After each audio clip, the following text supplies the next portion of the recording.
Welcome back to another episode of Culture Madness. Here again with your Alfie here, with your mans, Bedz and Jay. How we doing, boys? How we doing this morning? Doing, everybody? Yeah, not too bad, man. Got up early today, went for a run.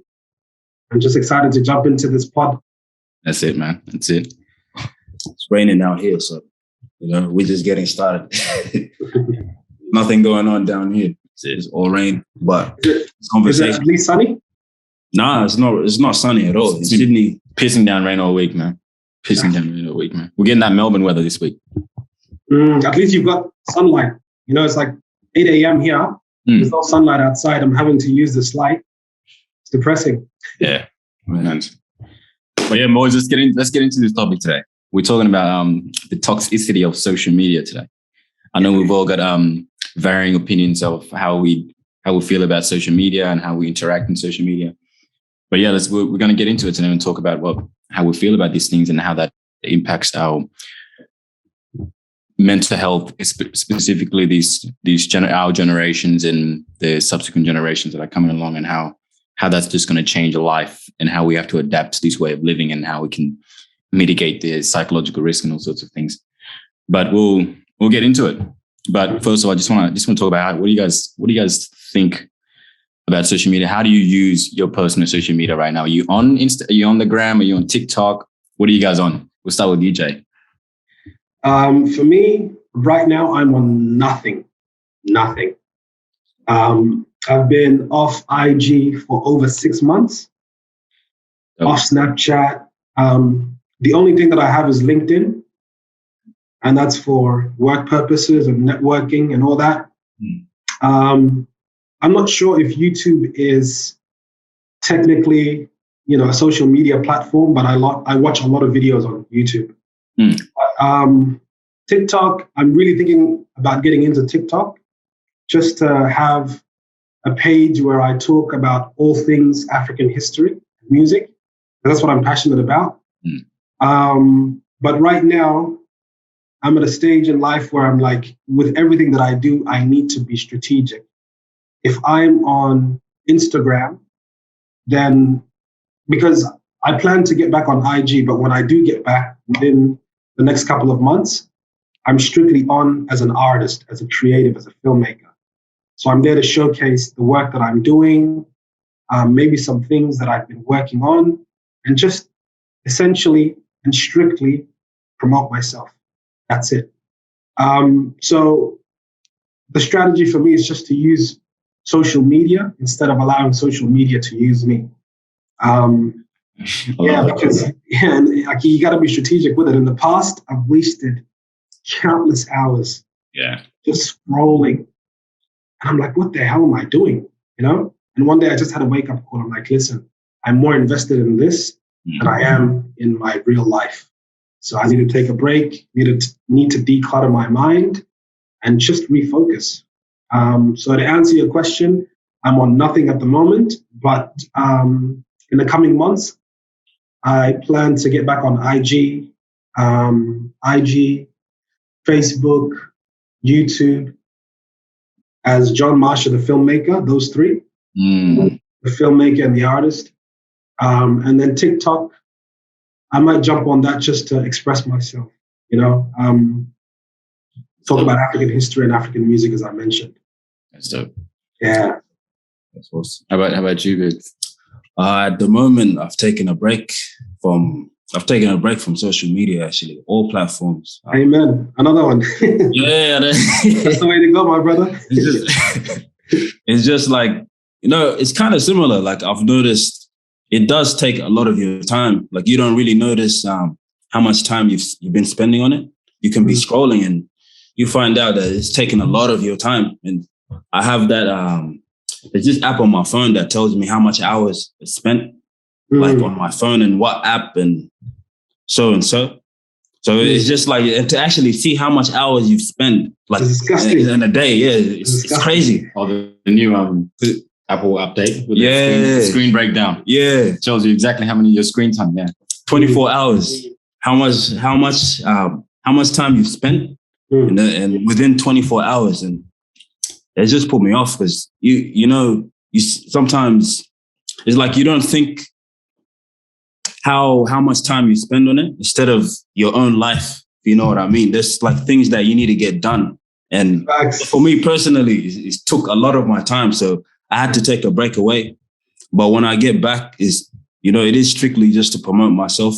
Like it's a good, the way I see it is, I don't want to spend time there just doing nothing, you know what I mean? Producing nothing, just wasting my time and attention on social media. Like, for me personally, I just had to take a break. I had an epiphany, bro.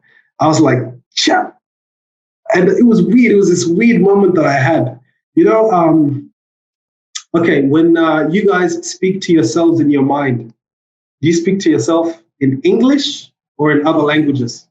And this really highlights the impacts of colonization. Because a lot of people, including myself, when I speak to myself in my mind, I speak to myself in English. So colonization has even tapped into your internal world. Right. But when I had this epiphany, my mind, I spoke to myself in Nuer. I spoke to myself in Nuer and I spoke to myself in Denka. And my conscience was telling me this. Gad Mashar. Scared you, huh? Essentially, my conscience was like, hey, listen, you didn't leave Sudan, travel through the desert, go through Aswan, live in a refugee camp in Egypt, fight Egyptians, dodge organ harvesters in the streets of Egypt, come to Australia, get thrown into Auburn, fight with Lebanese, have to learn English, all these struggles. Tell me all those struggles and all those sacrifices. And this is what you're doing with your life? Scrolling through this thing at 1 a.m. in the morning? Dog, yeah. Bro, that's when I had a wake-up call, bro. Man, that's an enlightenment, man. But I like the way you guys, especially you, Bedz, when you said you find yourself wasting your time and attention. And that's literally the currency of social media, wasting your time and attention. So I like the way you guys are using social media, particularly what you mentioned, Jay, about using it more intentionally. So going back there, it's to you being mindful of what you're doing and how you're using it. It's for intent, literally just to promote yourself. And I've been in a long hiatus from social media as well. I actually recently just got back on the gram. But like you guys as well, it's for a purpose. So you won't be to be there in a mindless way. I've actually just deactivated just to get my head straight first as well. But yeah, I think we're all on the same page with that. But just before we move on, I just want to talk about because the way we're framing it here, it seems like it's all bad. It seems like it's all bad. But obviously there's that element of it where if you're using it with intent, like what we're about to start doing, you can get something out of it as well. And it can be profitable and useful in your life, so long as you use it mindfully. Most definitely, yeah. Yeah. So what do you guys think are the main negative impacts of social media that should be the major concern? Because clearly it's a big concern, right? It's such a new thing for humanity. We're trying to navigate this whole thing, particularly for younger generations, and how that messes up the mental health. What are your thoughts on that? We'll go again with you, Jay. So for me, I think there are so many negatives. There's positives, but at times I feel like the bad outweighs the good.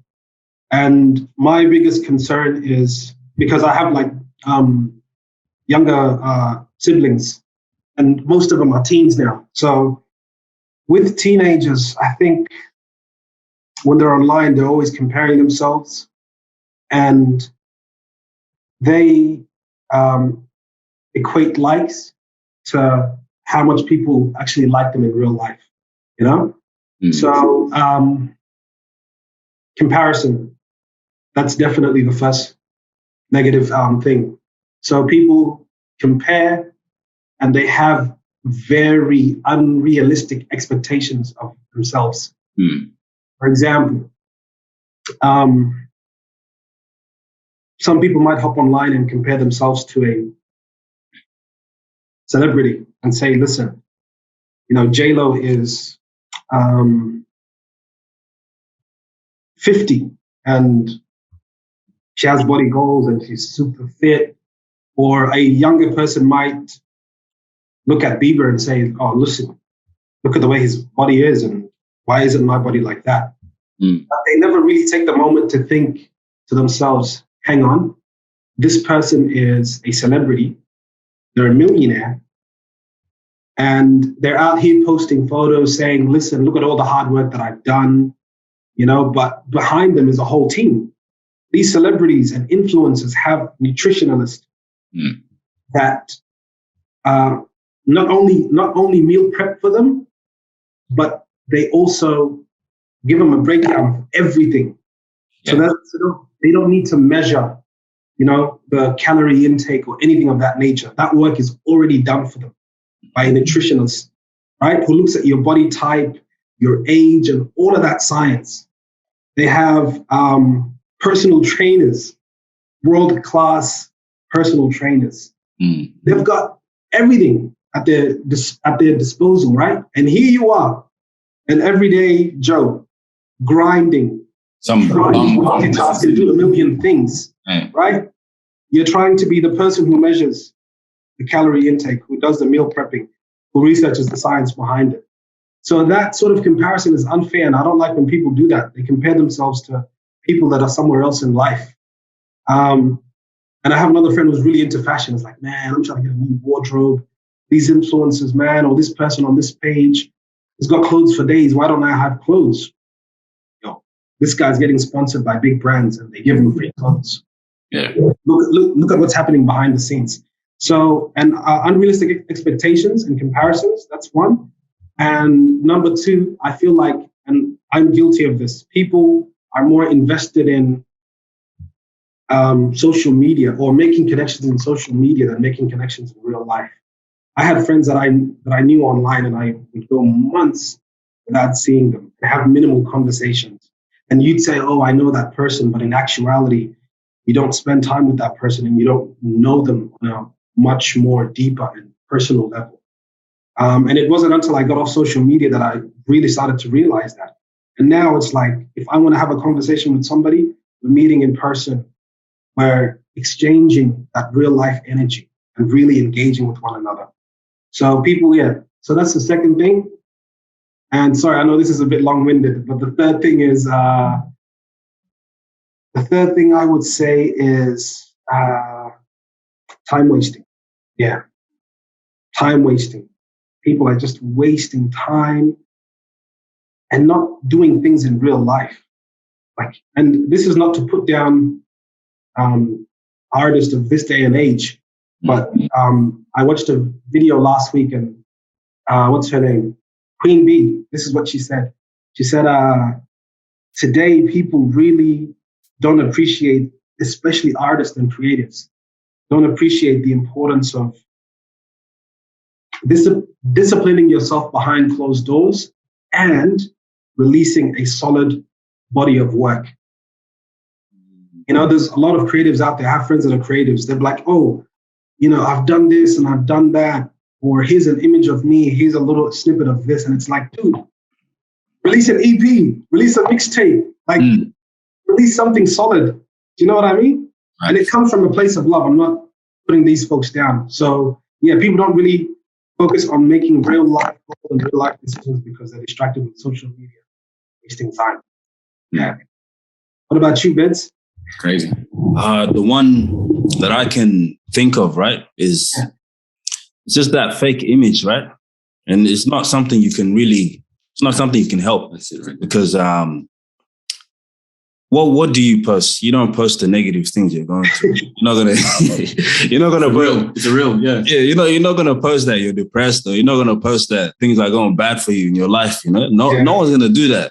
So it's like all you see is people having a good time. You see people smiling. You see those that have a nice car, those that have nice houses. It's always good things. So it's like, for those that are having a rough, it's like when they're seeing everyone else have fun, it's like basically you start to think to yourself, what about me? you know? So that's another negative part. It's just like you have this idea in your mind, and it's like it's preconceived, because it's like it's a fake you have an illusion of what real life really is. And it's like FOMO, yeah.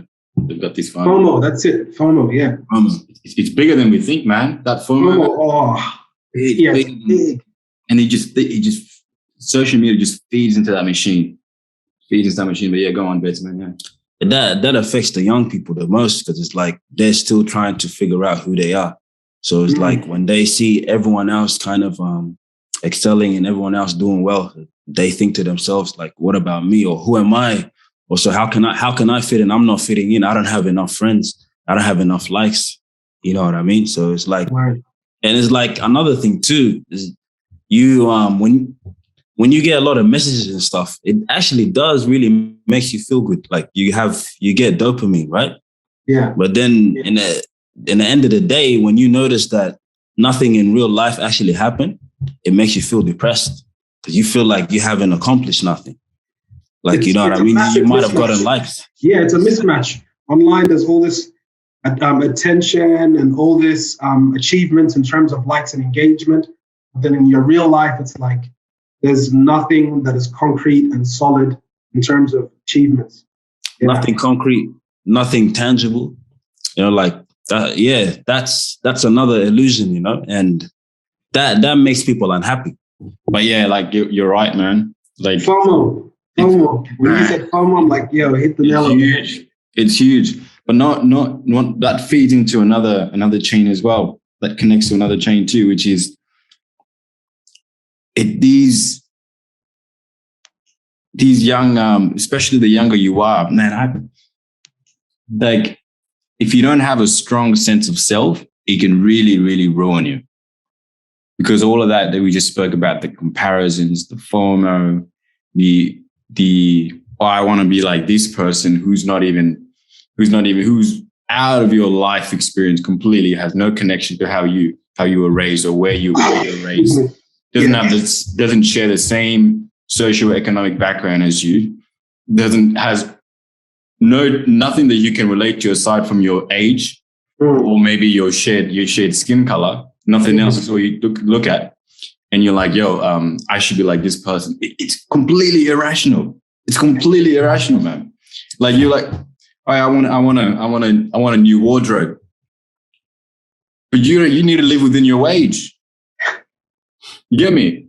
Like, bro, I know niggas who go and buy $500 shoes, and their smart access is on $2 afterwards, and they have to eat noodles after, bro. That's the madness that we in. Also, they want to go and post it and show, you know, show the man in the streets. Hey, I'm wearing whatever. I'm wearing Common Projects or whatever it is I'm wearing. You get me? They go and they put themselves, especially these new, what they're called, these new wave. No, the new, what's it called? There's payment options now. You got the Afterpay. Afterpay, Zip Pay, yeah. Bro, they be putting people, especially young, bro. I read somewhere that Gen Z actually contributed to the most amount of debt in 2020 alone. Wow. This is what we're talking about, bro. They accumulated the most debt. And why you think that? It's layered. It's layered, Alfred. It definitely layered. Because on one level, yes, they're buying these things to, you know, keep up with the trends and social media. But it's also, hey, this girl won't talk to me if I'm not wearing Air Forces or if I'm like some girls before they even talk to you, and it's the younger ones. They look at your kicks, look at your drip. You know what I mean? Before they even talk to you at all. Whereas back in the days, it wasn't like that.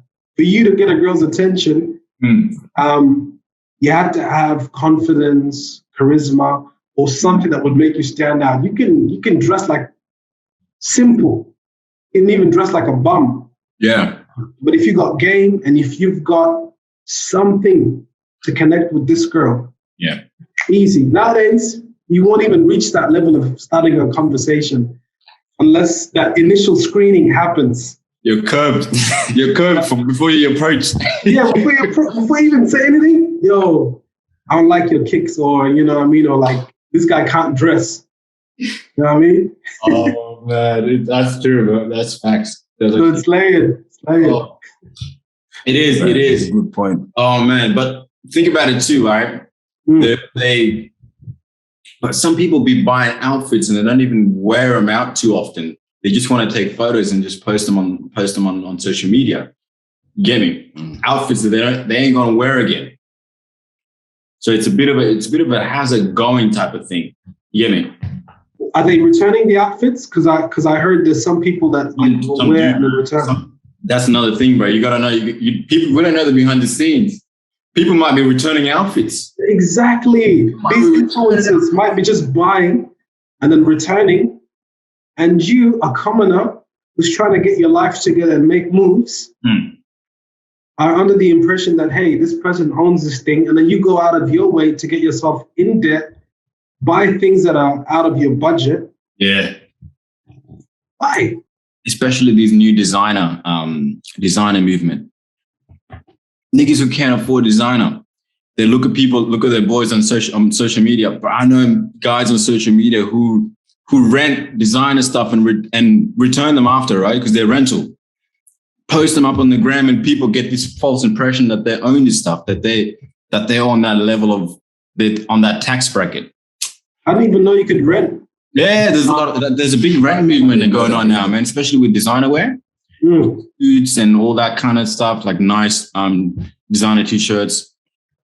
People need to understand what goes on. Like, you can't just look at, hey, I'm looking at this on social media and this person, this is the drip they got on. They're wearing Balenciaga, they've got Dior, all these shoes and shirts and jackets, and then you want to go out there and break your bank.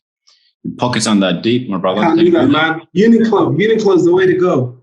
Live within your wage, right? Live within your wage. Affordable. Yeah. You know what I mean?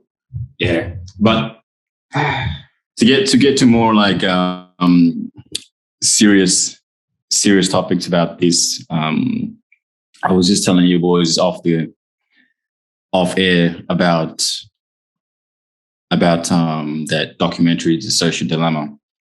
Yeah, and how that. Watch that. Yeah, you boys definitely hit that up. Basically talking about the core of what we're discussing, which is how social media has shifted the culture more towards a negative way than it is a positive way, despite all the positives that it has brought. And we were talking about how, and I was telling you guys about how they were referring to the algorithms that they create in order to maintain us in an echo chamber. So if you're going down a particular rabbit hole on YouTube, you're going to stay in that rabbit hole and think that they think that you're privy to certain information that everybody else is ignorant to, or you're just being fed more of what you want rather than being exposed to the broader discussion or the broader debate, if you want to call it. And they gave that example of Kyrie Irving, who fell into the conspiracy trap of the flat Earth theory, and how he just kept getting more and more and more convinced because he kept going more in the rabbit hole, and he actually had to come out and take those and backpedal on that because of how crazy he sounded, right? But that just goes to show what, like, if you're not mindful of what goes on behind these machines, there are neuroscientists involved, there are data analysts involved, some of the smartest people involved to study what turns on and off certain areas of your brain to want to keep your attention in that loop, to keep you in that state of just watching, staying on social media. Pretty much it's creating addiction, right? And that's essentially what we're talking about, like how some people can get very easily addicted to social media. Some people say, hey, I'm not addicted to social media. I just go on there out of my own will. What are your boys' thoughts on that? You know what? This is actually relating to one of the points I forgot earlier, but it's kind of linking to what you're talking about. Yeah. But you know, regarding younger people though, or just could say kids too. You know how kids are also being introduced to social media and technology in an earlier age now. And what I found out is that their brains are being shaped differently. Like from how they're typing. People are typing now instead of writing. Back in the days, we used to write everything down and stuff, and it would use different parts of your brain. And now apparently, like we have more people typing. More people are kind of using technology and stuff, and it's just shaping their brains different, especially the kids growing up. So does that have anything? Can that also like regarding the algorithms and stuff? You reckon that can have a negative impact on the younger people? I don't know. I think it's more of like with the way their brains are shaping differently. I don't know if it's a negative thing, or I don't know if it's a good or bad thing. I think it's just the time and what they're being exposed to. If whatever they're being exposed to on social media is what's going to decide whether it's positive or negative, right? In terms of the algorithms, yeah, the algorithms can only do that, right? But I don't know. With kids, it's such a delicate thing. It is. It's such a it's a parental thing at the end of the day too. That's true. Yeah, but it's complicated because, like, as a parent, right? You think to yourself,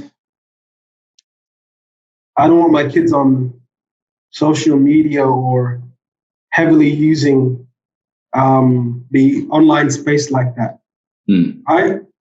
And that's a good thing. But what about? And you think to yourself, hey, they're going to miss out, and they're going to be the only one in the playground who aren't in tune with what's happening, who aren't involved in the conversation, or hey, did you see that meme? Or hey, did you see that thing yesterday? Hold on. Let me counter it one very quickly. Yeah. If you watch that Social Dilemma, so these guys that every single one of them, I don't know if it was for just for the record, if they actually do it or not, but they, like, you can tell they swear by it. They say, my kids do not use social media. The guy who created the like button said, my kids don't use social media. The guy who created the infinite scroll said, my kids don't use social media. They all saw by this and said, we don't let our kids use social media. When the guy said it, bro, he was so remorseful that he even created what he created. That's how intense it was when you watch it. You get me? So there's a bit of like, okay, these guys who create these, and it's that rumor. I don't know if it's true or not, but apparently Steve Jobs never let his kids have an iPhone. For real? Yeah, for real. Wow. Fact check that. But he never let his kids have an iPhone. So it's a bit of a like, it's kind of like they know the devil that they're creating in a way. Yeah, it's absolute evil. Like, you wouldn't want it for your child, but you're pushing for other people's children to buy this, and you're making sure that the marketing is really tailored towards young people who love precisely. That's what I mean, man. It's smokes and mirrors, bro. So, well, like I want to segue to more like, do you guys think this is a byproduct of like what we are now byproduct of just how capitalism has evolved? That they have to, because they have to use our attention for ad space to sell it as ad space. Do you think that's just a byproduct of capitalism? If that were to disappear, or if we were to reel back on that, would that create a healthier environment in the context of social media and how it's ruining people and how it's being utilized? It definitely would create a more healthier environment. There's no doubt about that, it would. And yeah, it's definitely a byproduct of capitalism. But you can't always point to the system and say, it's the fault of the system, beyond me. I'm just, I'm just a small person, part of a much larger system. You can't say that. Because as I mentioned earlier, like I make a conscious decision to watch Sky News and other right-wing media. Yeah. Because I want to get the full picture, and I don't want the algorithms to determine exactly what it is that I'm going to be watching. We know you support Black Lives Matter. You've clicked like on this, so we're just going to flood you with left-wing content. You know what I mean? So for me, I sort of pull myself out of that, and I'm like, you know what? Let me go on YouTube. Let me take control and expose myself to something else. But yes, it's a byproduct of capitalism, and you've got all these different systems behind the scenes working to feed you one story and sell you things. But you as a person have that responsibility to be like, you know what? I'm going to take time away from social media, so I'm not always tempted to purchase things. That's what I want to take a step away and watch something else. Yeah, that's what I want to hit on, that self-responsibility. Yeah. At what age is a person considered responsible enough to say, I'm going to go and actively search out for other news that contradicts my opinions or everything that I've been fed, all my values that have been instilled in me all my life? At what age? You get me? Because most people, like, it's a fine one. It's a very, very difficult one to say, hey, you are now, we don't say, hey, you are now John or Jay, you're now ready to go out and enter this new world of social media that's going to feed you all this stuff, but you're going to have to sift through all the BS. And now you now have a sophisticated sense of vetting out the BS now. So go ahead, you're ready. You get me? Yeah, for me, I reckon it should. I don't know if this is a bit airy-fairy and it's not practical, but I think kids should have their own version of social media. If you're under a certain age, under the age of 18 or whatever, because they've got Messenger for kids, right? And my younger siblings are on that, and it's linked to my account, so I can see who they're talking to. You know, who they're adding as friends and things like that. Yeah. But I think we should take that a step further and actually create a Facebook platform, an Instagram platform, separate ones that are tailored towards people that are underage, right? And I think the onus should be on the parents to decide at what age their child is mentally and intellectually mature enough to hop onto the mainstream social media platforms, the official ones. Because just because someone turns 18 doesn't mean they're mature enough to make those decisions. You know what I mean? Like for me, at the age of 18, I was still a kid up here. Yeah. So yeah, I think we should have separate platforms. Yeah. They're parents on that. Yeah. Have separate platforms. Yeah. That's a good idea. That's actually a very good idea. So do you think that's a good long-term solution for what's happening? I reckon like separate platforms, and when you have like Facebook and IG for kids, no ads, no politically driven content, just censored. You know what I mean? And people who are all about freedom will come at me for this. What are you trying to create? Another China, another Korea? These kids, where we censor everything, but it's necessary. Yeah. But it is a good idea because it's pretty hard, even as an adult, to try to manage your time on social media. Imagine for a kid, you know what I mean? So if they could do some adjustments, like because our time on social media is also monitored, right? The time you spend is monitored. Yeah, on the apps they tell you. Yeah, they invest a lot of money to find more ways to engage more people and to keep them more engaged with the app. That's the aim of the companies. So it's like it's not good for a child, especially if you got algorithms, right? And let's say like the kids, they're still trying to form their opinions about things. And if they were to have a certain set algorithm, you know what I mean? Like just cater to them and what they view, they won't have a like a healthy outlook of the life, like a balanced outlook of what life really is.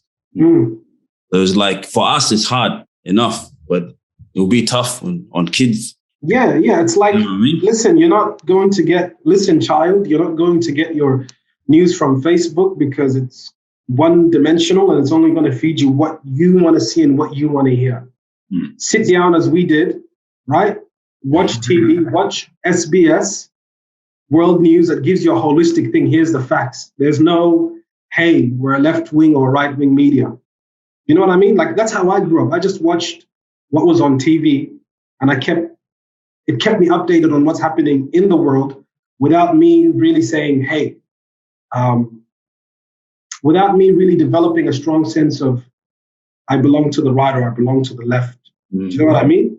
And that afforded me the time and the opportunity to develop my own thinking and my own understanding of the world by going out there.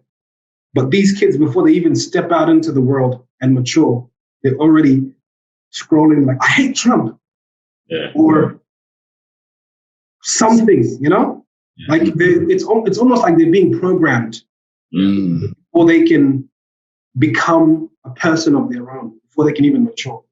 I don't know if you, that's a good point. I don't know if you guys. And the ads as well. Sorry to cut you off, Bedz. And the ads, go on. Like, I've got my cousin, he's talking about, I want these retro Jordans. I'm like, yo, you're 10. What do you know about Jordans?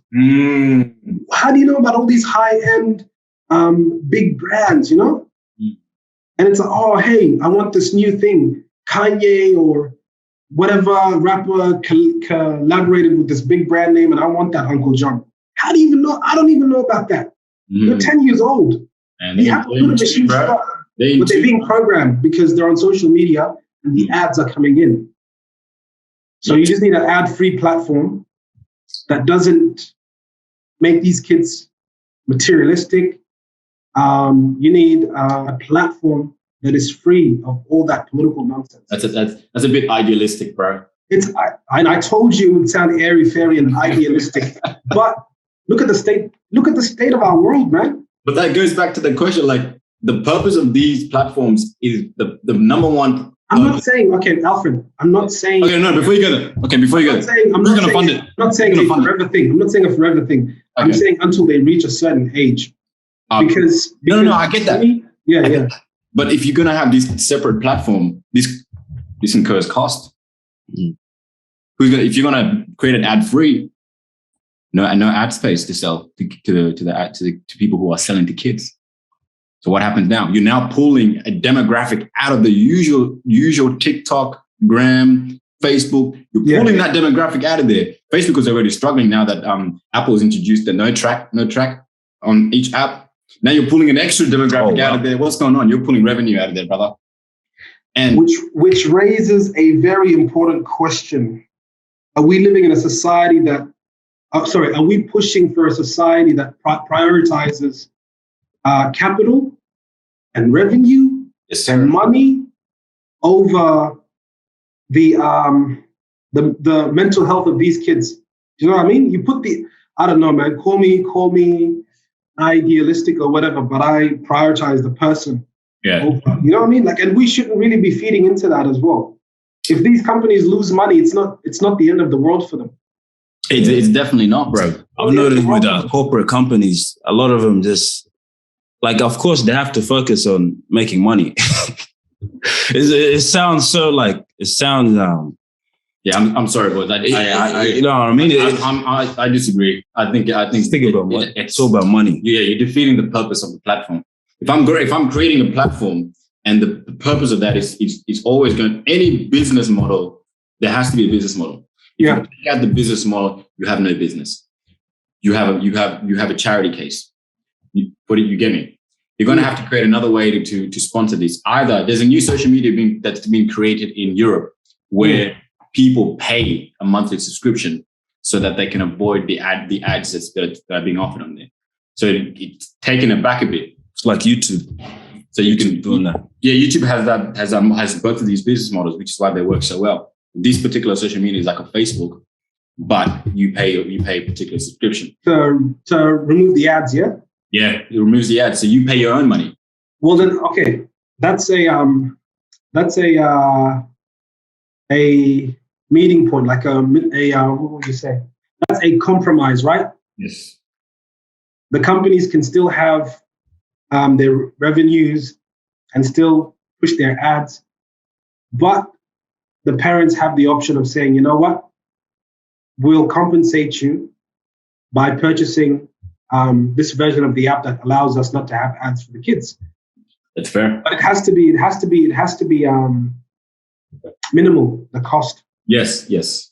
Nothing crazy or over the top. But I stand by what I said. Like, I didn't really get exposed to social media like that until I was at least about 16, 17. You know what I mean? Mm-hmm. And it's like, I look at the younger generation, the kids coming up, and I think to myself, they're not even being afforded that time. Just not. And TikTok, China's TikTok has just changed something in the way that they operate as well, because they noticed how it's impacting their people. So pretty much what they're doing is, after a certain amount, after a child has spent a certain amount of time on TikTok, they'll pause it and they'll ask him to take a break. Do you need a break? And they won't start it until that time. I believe they won't start until that time is ended, until the child has taken a break. Or after a certain amount of scrolls, instead of letting the algorithm take over and showing them everything that they've been seeing before, they're indoctrinate them with their own stuff. So they, because they don't want their kids to be influencers and all that kind of, aspire to be those type of things, they'll bring astrophysicists, scientists, doctors, and put them in front of their faces and indoctrinate them with that level of information, because they want their children to aspire to be that. They understand how this works. And so they do that very, very intentionally, while everybody else in Western countries are being shown influencers. It was China that created this app. Yeah, there you go. So it's an interesting way to go about it. Instead of them removing it entirely, they say, okay, how can we use this to our benefit? You get me? Bit of a different way to look at things. Not to go too off topic, but I just want to get you guys' opinion on like social life, having a social life this time, and what how social media has kind of impacted having a social life. Yeah, you know, like how people interact with each other and stuff, and how we grew up back in the days, like how it's so different to how people are growing up now with social media. Like, Fred, what about you? We've got to adapt, bro, and it's balance. It's balance. I think at a certain age, you can discipline yourself, and you can say, I'm going to prioritize this and I'm going to prioritize that. And the extra time that I have, I'll use it for social media as a form of leisure. But the other times I do use it, it'll be for business purposes, or it'll be for creative purposes. It will be very, very intentional. But like socializing, it'll have to be. It's a tough one, man. It's a tough one, because is it really? How do we see it as socializing? Because if you're not creating any meaningful connections with the people that you have there, is it really a form of socializing, or is it still very shallow, right? So I'm not sure if I can still consider that a real way to socialize. It's still social. You are socializing, but it's, at least for me, it's not as impactful or meaningful as a real life conversation and connection would be. But it is, because like there are platforms that you can go on live, and you're having discussions and meaningful conversations with people who are a part of your tribe. Yeah. So to speak, like people who think like you do. Yeah. Because you might live in Auburn, for example, and you're around nothing but street cats, and you think differently to these street cats. And you can't connect with people in your immediate surroundings, but you hop online, you're on Zoom having intellectual discussions with someone who's in the States. Yeah, that's fact, actually. That's fact. So that's fulfilling in a sense. You connect with your tribe, people who think like you do. Yeah, it's true. Yeah, so that's good. But for me, I need that in-person connection, exchange of energy, you know? So yeah, that's it. I would say my social life has been much better now that I'm off this socials completely. Oh, really? You feel? Yeah, because it's like, it's not just typing away. It's, hey, let's meet and actually have a proper discussion. And you really get to know the person on a much better level. I guess if you start off, it's a good starting point. It's a good starting point to reel people into the real life. But if it just stays there, it's not. It's worthless. It's worthless. It's worthless. Yeah. Again, it goes back to using social media, not allowing it to use you. Not let it use you. You go there to find like-minded people. Yeah. Then reel them into the real life. Reel them into your real life. Yeah. That's it. How about because there's this, because you have so many people nowadays who more and more people are starting to like suffer from social anxiety, which is where social media comes into the rescue. So they can't, anytime they're in somebody's presence or a group of people, they can't seem to be at their best, or they get anxiety when they're around people. So when their best form of their best medium is social media, what about those type of people? Because that social media caters to them too, right? It does, but ideally, it's meant to be a means to an end. Correct. It's meant to be a little thing that gives you that courage to talk with people. And then eventually you're meant to go out into the real world and engage. But that can't be the end result. The end goal. Because it's like a Band-Aid solution. You're not really digging into the root causes of why it is that you're having that anxiety, you know? Yeah. That's true. So it helps, but it shouldn't be the end thing. It shouldn't be the end goal. That's facts. Do you have anything else to add to that, or should we move on? No, just to that, I've just noticed that like people have been more lonely. Apparently, there's even there's studies that have been that's been done. Like, you know, like even though we have you might have a lot of social media friends or whatever, but if you're not interacting with real people, you still feel like something is missing. So social creatures, different. Social beings. We are social creatures. We are COVID proof. You know, we like to be around other people, and it's like when you're alone, when you're by yourself somewhere, closed off in a room or whatever, it's like jail. It's like jail in a way. If you think about it, when you're isolating yourself, you know, like even though you're on social media talking to a lot of people or whatever, but even the end of the day, if you're just stuck in your room, you're not gonna feel happy, because we are social creatures. Yeah. And you need that touch as well. You need touch, hugs, kisses. They all do something to your brain. And COVID proved that, man. COVID proved all of that, and it's like there's a reason. If it wasn't for my missus, I don't know how. If it wasn't for my missus, I don't know how I would have gotten through COVID. Yeah, man. See, and even people who were single, they all found themselves in entanglements, you know, to get by. Man, COVID changed a lot of things. Hey, it's funny. Even people like marriages were broken during like divorce rates went high. Like that's the thing. Like there's a lot of good things that came from it, and a lot of bad. This is like it's time you had to spend time with your partner. You know what I mean? Some people had actually got the time to really spend time with their partners without going to work. You know, imagine spending like hours, you know, with your partner and stuff. And it's like some people couldn't handle it, but for others, it's like it brought them together and stuff. It's interesting, you know. Yeah. I was wondering, what's your take on the thing that IG did recently? So they removed the likes, so it wasn't visible.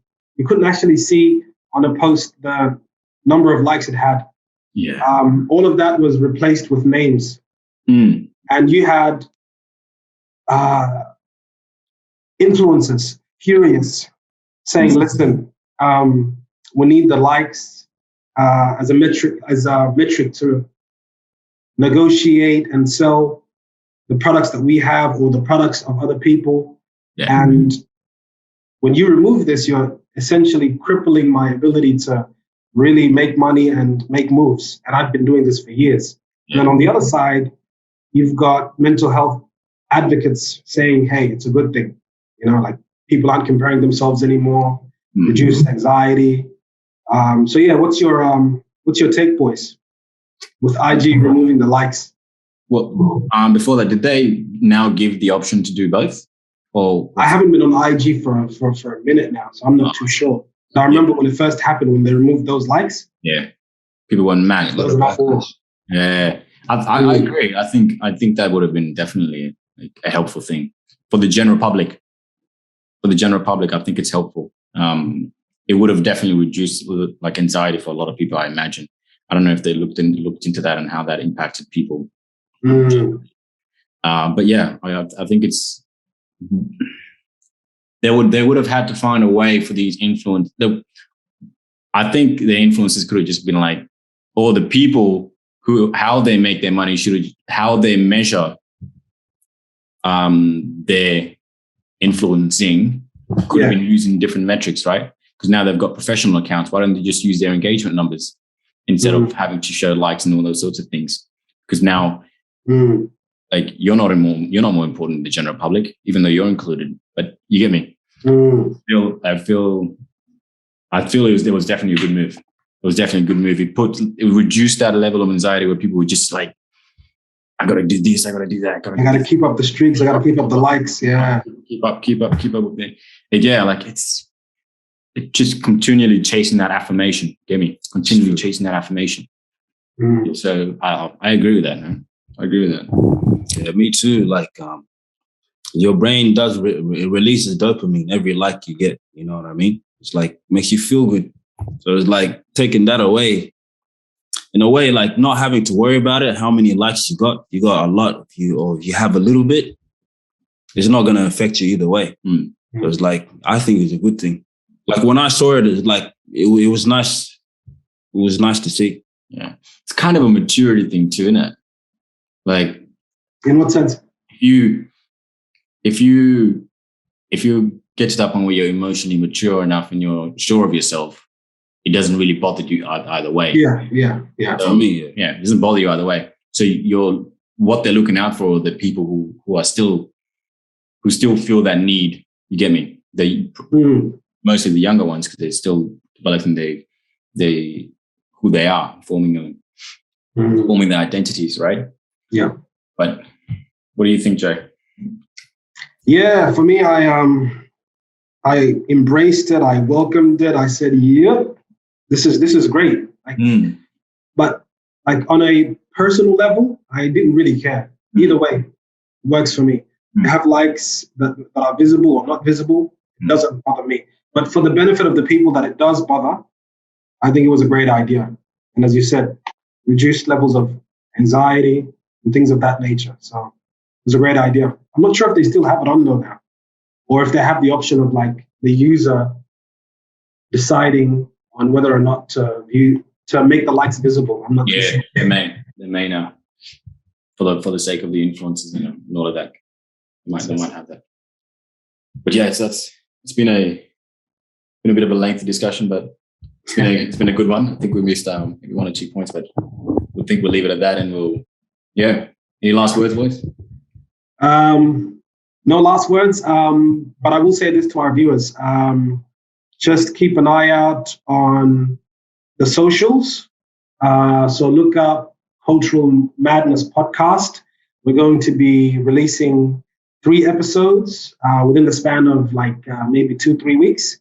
And then after that, we're going to have some guest speakers diving into some very interesting topics. So stay tuned and look us up on the socials. Contradiction. We're like, hey, social media is bad. Social media is bad. Our listeners, and he plugs, on the socials. And he plugs it in. Yo, hop on the socials though. Yo, intentional. Podcast. Intentional, yeah. Intentional use, man. But again, just to add on to that, man, if you're using your socials to feed yourself good things, man, it is what it is, bro. Because like you mentioned, you're watching YouTube, you're watching educational things, you're watching things for your creative output and all sorts of things. Yeah, man. Just use it mindfully. Amen. Yeah. All right. All right. Thank you for listening. See y'all next week. Listening.